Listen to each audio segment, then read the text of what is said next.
Hey, welcome to Nocturnal Fermentation. My name is Paul. My family and pets are all in bed and we're going to stay up tonight and we're going to make mead.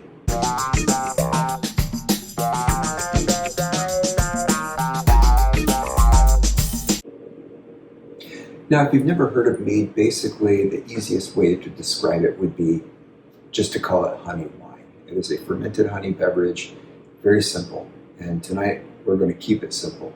Keep it super simple recipe with just honey, water, and yeast. Now, the batch that I'm going to be making tonight, I usually do 1 gallon batches. Tonight I'm actually going to be making a 2 gallon fermenter here. The reason I'm doing that is because I want to have plenty of bottles to give out as gifts this year for Christmas. Now it's late August and I'll be giving them out towards the late December, so it really gives it 4 months from tonight till when I give these out as gifts. Now, you can drink mead within, a few months of it being completed. It's going to have a very young, almost astringent flavor to it. The longer you let it age, the more it's going to mellow, and those really wonderful honey characteristics will come out in that beverage. So for tonight's batch, I've got about a 5-pound jar of honey here. This honey came from our own hives. See how dark that is? I love our Texas wildflower honey. Now, I typically like to do, when I make a batch of wine, and again, I typically do 1 gallon batches because I'm a keep it super simple kind of guy. So typically, when I'm making a wine, I'll do 3 pounds of fruit for a must. If I'm doing a mead, I'm usually doing 3.5 pounds of honey into the must. Now, since I'm doing a 2 gallon batch, this isn't going to be enough for me. It'll work, it'll be fine, it'll taste okay. I don't want it to be too boozy, but I do want it to, have a bit of a kick to it and have a good honey characteristic. So I'm going to be supplementing that with another local Texas honey, and this is about 2 pounds.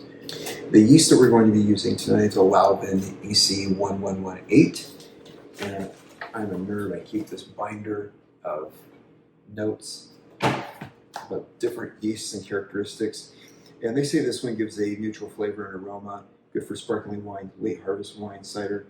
Also really good for stuck fermentation. Final gravity can reach up to 18% ABV if you give it enough sugar for these guys to eat. And the temperature range, it'll ferment anywhere between 50 to 86 degrees. And right now it's about 80 degrees right now in my house. So I think it will be the ideal conditions for this yeast to work its magic. Now, one thing I've already done, I've already heated up a little bit of water now. I didn't boil this, I just got it warm enough so that way it'll be a little easier to mix that honey in with the water to create that must in my fermenter. So before we start, I'm going to pour a little glass of this mead that I made.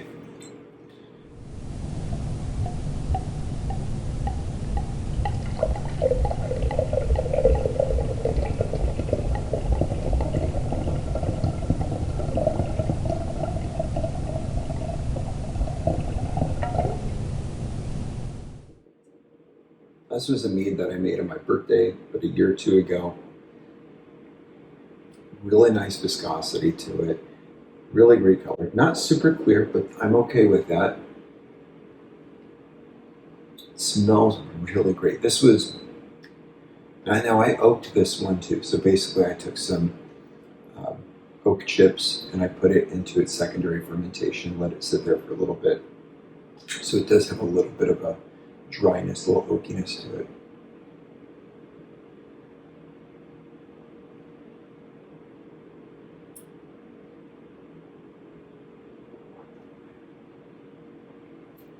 Now I have had this before. I shared it with some friends and they loved it. But it's really smoothed out. I really, really like this. And I'm really excited to make this again.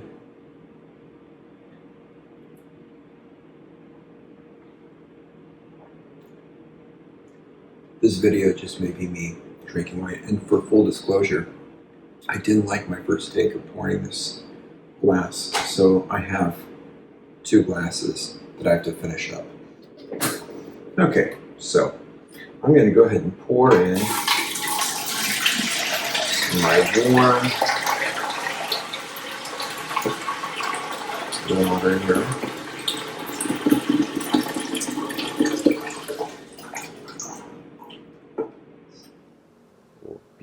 beautiful, goopy, gloppy yumminess right there.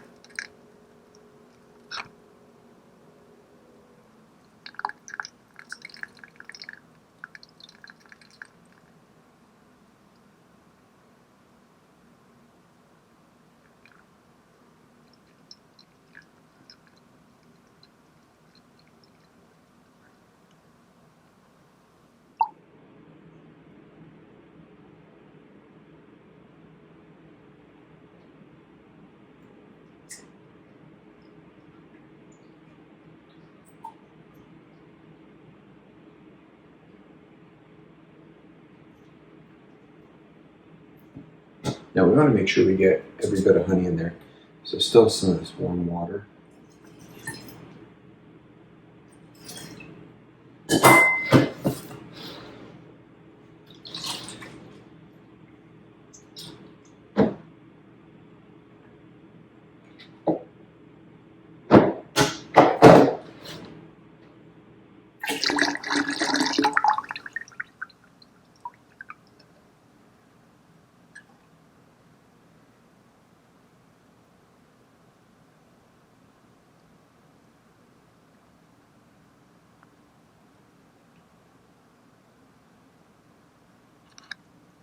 In there. Again, we're going to go ahead and supplement the honey that my bees worked so hard to create with some honey that someone else's bees worked very hard to create. And this is a local honey here from Texas. Who knows? My bees may have helped.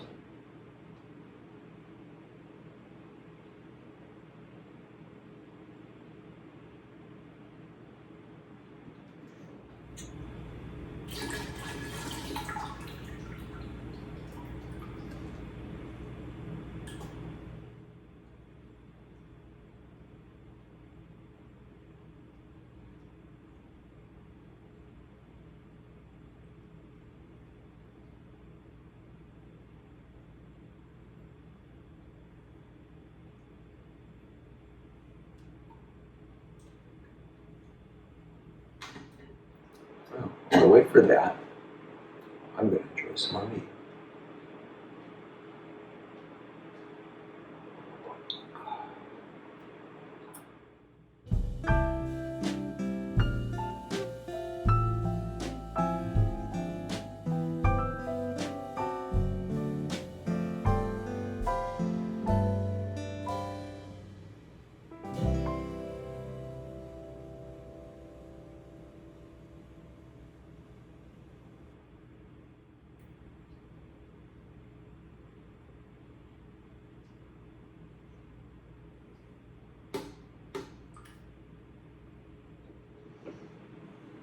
Now, we're going to pour the rest of our water in there. Now, you probably saw on my bees' honey that I put in there, it had some crystallization going on the top of it. And that's totally fine. Honey can turn into solid sugar. Doesn't mean it's gone bad. A lot of people think that their honey's gone bad or spoiled when that happens. That's absolutely not the case. Honey will congeal, it will solidify over time. What I have to do is you can heat it up, not in the microwave, bad. But again, do that, submerge it in a warm water bath, and that helps out quite a bit. Okay, I got a little bit of water left, warm water left in here. I'm gonna see if I can't loosen up any more of that honey. I don't want any of it to go to waste. Honey's expensive. And again, my bees work really hard at making this. And I say my bees, I'm going to be honest with you, my wife and mother-in-law do 99.999% of the beekeeping and extracting the honey. I'm usually the guy that holds stuff, runs and grabs things, or keeps an eye out for whatever. So frankly, it's my contribution is very little. I'm the drone in the house. The other thing I love about Mead is it is extremely versatile. So when we're done here in primary and over to secondary, you can do so much in that secondary stage. You can add spices. You can add spices or fruit to it right now. But right now I just want to make it traditional. But if I change my mind and when it comes time to transfer it to secondary, and I think, you know what, I really would have liked some orange zest to this, or clove or something. You do that. I've made juniper mead, I've made carrot mead, which is probably my favorite right now, and just this plain oak traditional, and I love it. All right, so enough jibber jab. We're gonna stir this honey around in here.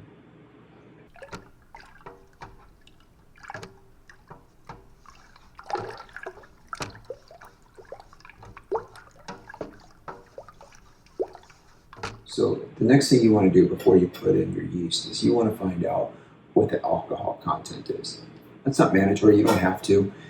Generally 3 pounds of honey will give you about a 9 to 10% alcohol content, depending on the honey, depending on the sugar content of the honey. But generally speaking, it should be between 9 and 10% if you do 3 pounds of honey. I've done a little bit more than that, and as you saw, there was a lot of crystallized sugar in there. So I am going to do a reading. Unfortunately, right before I started this video, I broke my hydrometer. So very important lesson to everybody, own 2 hydrometers. But luckily, I do have a refractometer, which will do the trick. Okay, so for a refractometer reading, we're going to draw just a small sample. You don't need much. That is the one advantage of a refractometer over a hydrometer. And just drop some on there. You have to saturate the screen. Close it.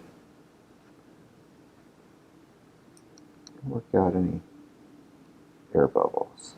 Not sure if you can make that out, but that's going to be about a 1.095. So it's going to give us about 12% alcohol, about 12.5% alcohol. Okay, now that we've cleaned up some of our mess and gotten a little bit of space for us, we've done our reading for our future ABV, our specific gravity reading. Now we can add our yeast. So I'm just going to sprinkle it on the top.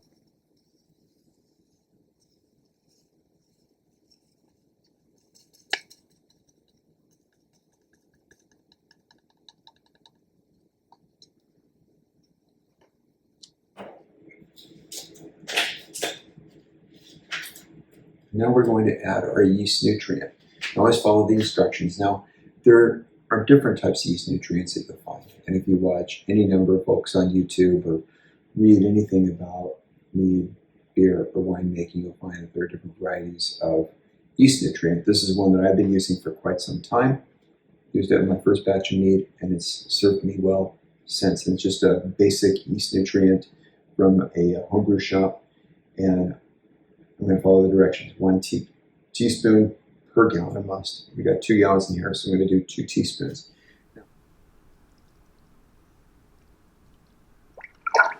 I'm going to add some oxygen in there. Now during primary fermentation, it's okay to have this much room at the top of your fermenter, between your must and the top of your fermenter, because it's going to need that oxygen in order for the yeast to do its job. Now once you transfer it over into secondary fermentation, you're going to want much less headroom, barely any at all. If we left no headroom for this, once it starts fermenting and bubbling, it's going to create a lot of foam at the top, and it's going to burst out of your airlock. I've done that before, and it's not pretty.